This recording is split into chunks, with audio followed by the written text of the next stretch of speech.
I'm JT, this is American Bravado, and let's get right into it.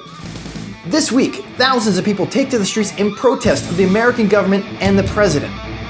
But today, we're going to talk about one place in particular. If you guessed Virginia, try again. Boston, keep on walking. Phoenix, get shot in the dick. But if you guessed Venezuela, good for you. I mean, it was on the title card, but guess you're a smart cookie. Talk about Venezuela today.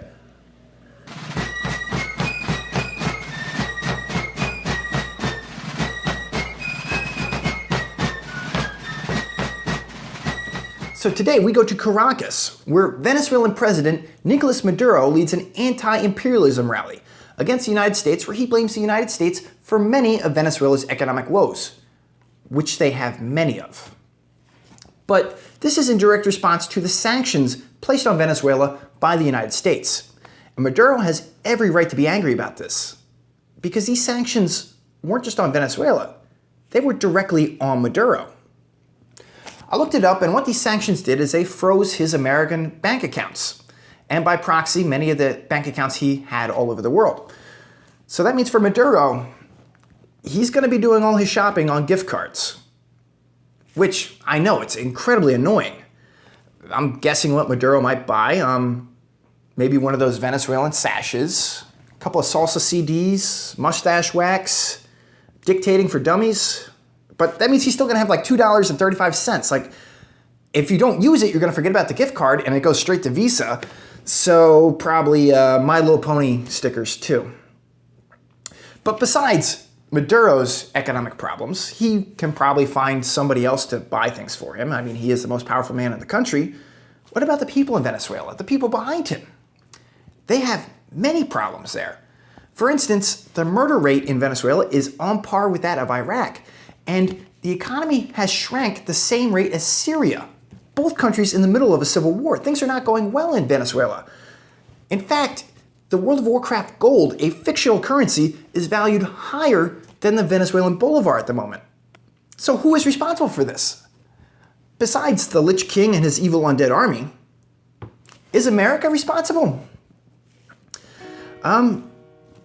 Actually, yes. America is responsible for this. In fact, it's just one American, though.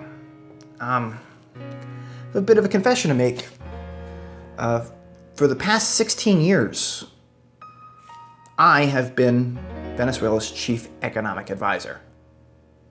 Maduro did address the struggling economy in his speech, but didn't mention the chronic shortages of basic goods, spiraling inflation and crime, blaming low oil prices, and an international conspiracy led by the United States. The interesting thing about Venezuela is they should be rich, like Saudi Arabia rich. In the mid-2000s, they were Latin America's richest country. So why isn't this the case today? Well, you see, one of the problems with the way Venezuela is run is that the government runs most of the industry in the country. So everything from manufacturing to telecoms is run by the government. But most importantly, oil production. Now, in the mid-2000s, most of the money they were getting, most of the income was coming from oil. And they failed to diversify their economy properly. So when oil dropped to under $50 a barrel, things got really bad.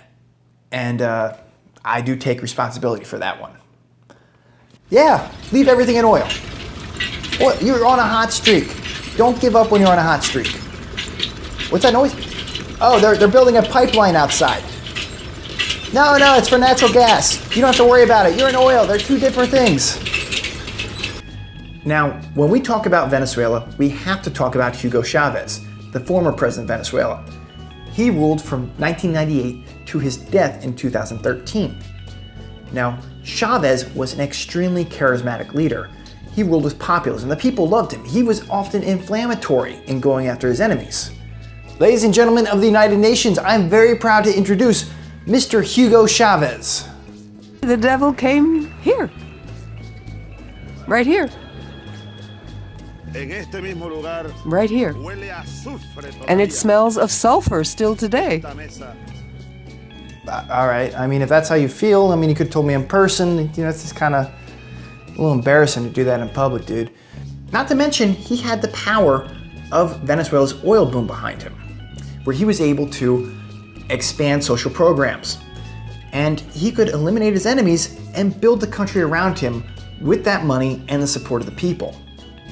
Today, Maduro has none of that. I mean, just look at these two dance.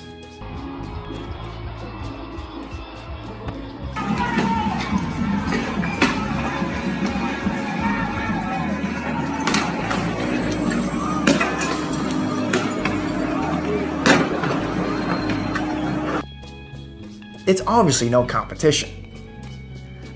So the question is, if Venezuela still has all this oil they're sitting on and they have it right beneath their feet, why do they have so many economic problems still? It's almost like bankrupting a casino. Well, the issue is a little bit more complicated.